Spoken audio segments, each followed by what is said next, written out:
beautiful wind chimes, aren't they fantastic? Here we are back in the shed. As I mentioned in one of my previous videos, I've never taken a commission before to do any of these helmet paintings. However, I did once make a chime for Two Wheels for Life, and somebody kindly bought it and donated the money to the charity. Since then, I've been in touch with Andrea Coleman, who's the chief executive of the charity. She too has had a chime from me, purely as a gift.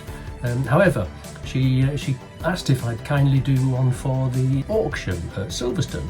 And even though I've never taken a commission before, it's something of an honour to be asked it that way. And it's still a gift. So this is how they arrive. I'll rub them down, undercoat them, and then start customising. So there we are, ready for undercoating. Welcome to my funky secret spray booth, where I'm going to put some undercoat on the prepared chimes. So that's the next task. I've made this little receptacle thing. I don't know if you can see it, but they're well, you can. They're rather nasty little spike things, but they're perfect for holding the helmets on. They're not perfect for tripping over them if you're walking carrying it, so be careful with that. Right, I've also made this little disc. Now, the chimes come with a little weighted disc, but it's got a pattern on it, and I want to paint this with the Two Wheels for Life logo. So I've cut it out of metals, shined it up, smoothed it off, put a little hole in to put the string through that hangs below the bells. So we'll spray that as well. We'll leave that to dry, put another couple of coats on, then we'll be ready for painting. We're in my studio. I've completed the priming of 6 helmets and the little disc for hanging off the bottom.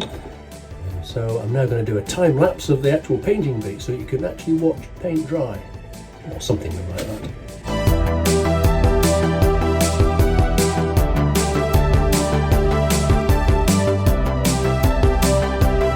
Way to being complete. Having said that, there's still quite a lot of errors on them that needs correcting, and a few like a lot of missing detail. It's the logo for Two Wheels for Life, but it's missing the orange bit in the middle, so that's one of my next jobs. It's early July, it's boiling hot in here in the shed, which makes the paint a little harder to work with, but we're getting over that.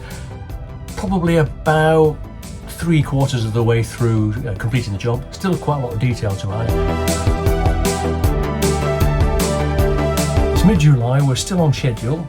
These things always take a bit longer than you anticipate, but it seems to all suddenly come right at the end. Having said that, the weather's been so enormously hot that I've had to, well, the paint for a start tries to coagulate, which doesn't really help very much, and it doesn't do good for your paintbrushes. So as of today, I've got a nice new set of paintbrushes, because we're into the tiny bits of detail to finish these things off. So there's 2 of them. I've finished 2 of them, so 7 pieces, 2 pieces done, so still got 5 to go. So, as we said before, we're on schedule, and we'll hopefully have them done well before the August deadline.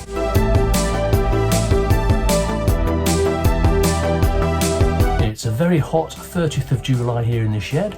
I've just finished putting the finishing touches to the 2 helmets on the shelf behind me. That means I've finished all 7 pieces that will make up the chime. They just now need varnishing, restringing, and then taking to Silverstone for the British Grand Prix, and more importantly, the Two Wheels for Life auction. It'll be interesting to see if they sell and how much they make for the charity.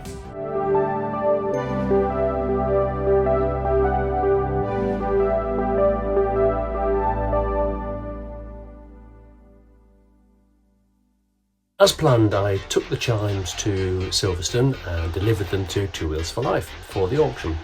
On Friday evening at the main stage, big crowd in, but it was a bit too early to include the chime in the auction.